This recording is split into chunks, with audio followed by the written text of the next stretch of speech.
Dajihao, ladies and gentlemen, it's your girl Tando, finally going to tell you about how to become a teacher in China.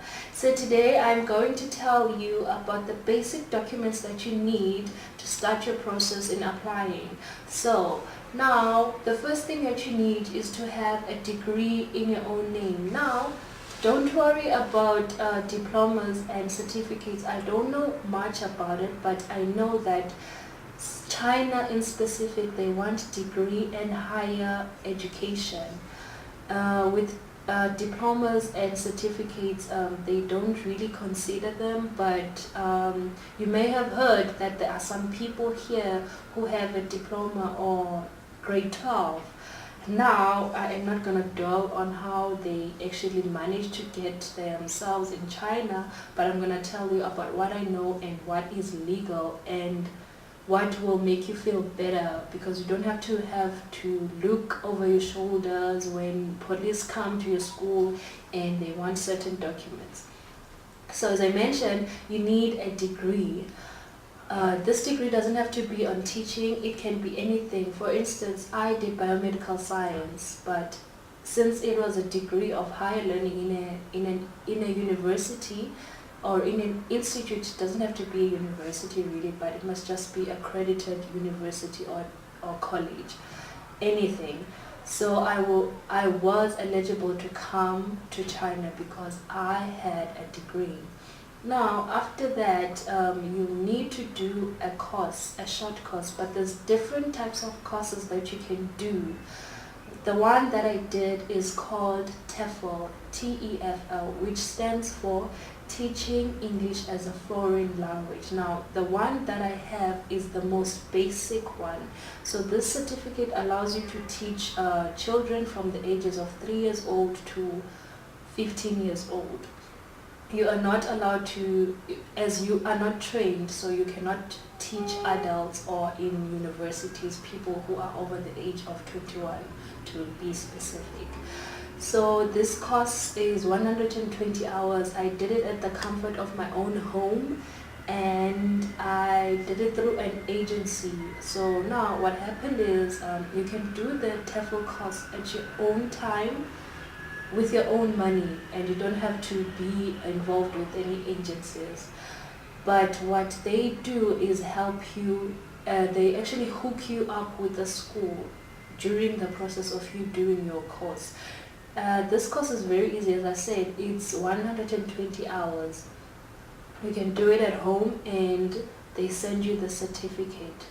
You can take your own time. Some people take 2 weeks, some people a month. It doesn't really matter, but it also depends on how fast you want to come to China, because that is the most basic thing they want you to have. Because in that course, it teaches you basically how to teach English as a foreign language and how to do it basically. Okay. There are many certificates, as I mentioned. There is CELTA. CELTA requires you to have a training of 1 month. That's a minimum. And CELTA is a bit expensive because you do have to be trained, you do have to do practicals. But if you are interested in teaching adults, you can do it. CELTA is very good, and you can even have the opportunity to teach at universities with your CELTA, because you can teach from the young ages up to adults.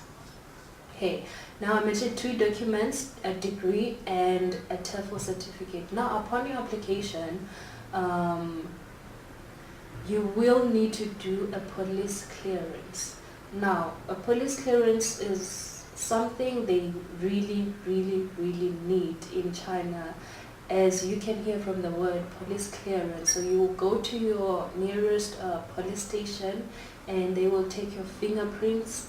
In South Africa, they will send them to Pretoria, and this is where they will check if you have never been convicted, you never committed any crime, and they will send you proof, and they want the original copies of that proof here in China. That's what I had to do. I had to courier my police clearance to China. So that is the most important document, because they want the original. With your degree, they just want you to scan it through because it is yours, and you can't really send your original degrees here. You don't know what may happen.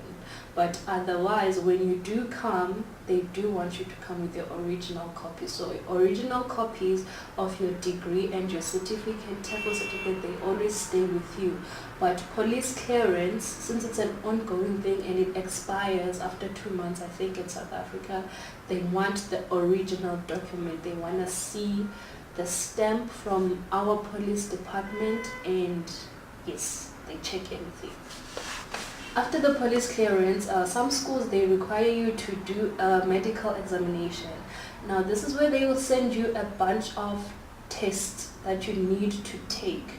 Now don't think you can be clever just because you and your GP, your local GP, maybe you can tweak results and hide other things, because upon your arrival in China, they will do even more tests and repeat the ones they said you should do. They will send you the list of tests that as I said, and then you have to send proof of the results with your GP stamp and signed. So these tests, they include sexual transmitted diseases, HIV, hepatitis, syphilis. They will want you to do stuff like chest x-ray.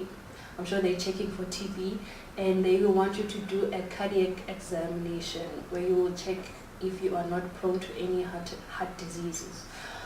Okay, after that, obviously, when you are applying for a job, you have to first send your CV. So in that CV, if you have ever done any type of job, whether you were volunteering or just doing something for fun, you have to include it there. It will work at your best interest, because they want to see if you have been hired before. It's no trend smash if you are still studying. Maybe it's your last year, this year, you are obtaining your degree, it's okay. But if you have ever worked before, make sure that you put it in your CV and you get your references, and they are very big on stamp.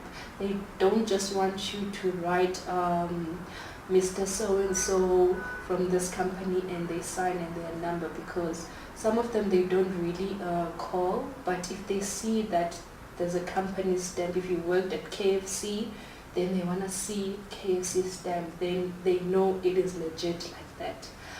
Okay. Now, there are agencies out there, as I mentioned. Some of them you don't have to pay anything, and then some they will charge you. My friends are currently working with the agency that is not making them pay, because what happened is people in South Africa, they have created agencies to help other people from South Africa to come this side. But the schools here in China, they give them a certain amount for each person they bring. So that's why you find a lot of agencies, because they do get money from the schools here in China to bring people.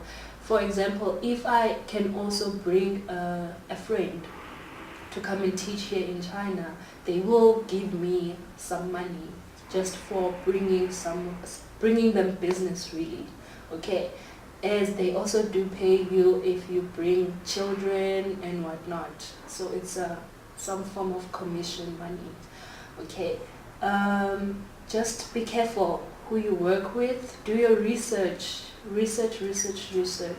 If you have any questions regarding the application process, if you are in the middle of applying and you are not sure about something, please comment below and I will answer each and every question.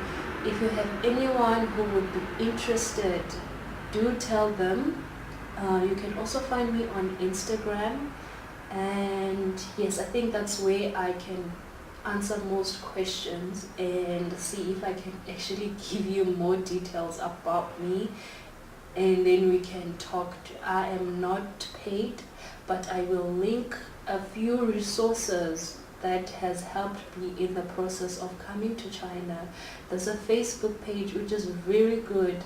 A lot of people ask a lot of questions there. You get a lot of information. There's no stupid question.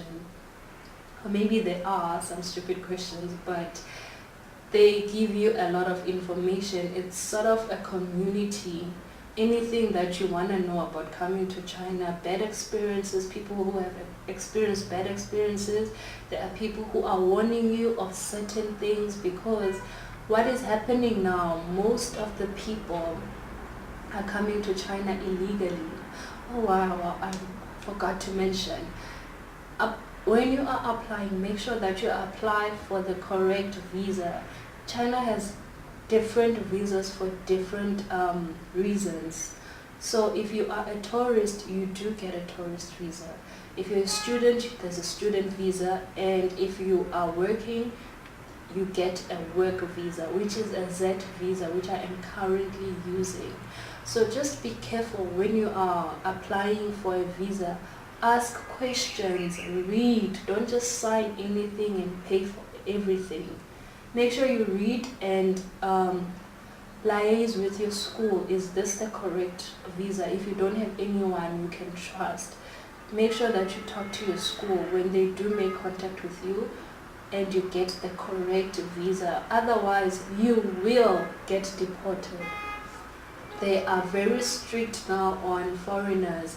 As I was about to say, that some people are here illegally. They get a student visa after grade 12. They know for sure that China doesn't want grade 12 people.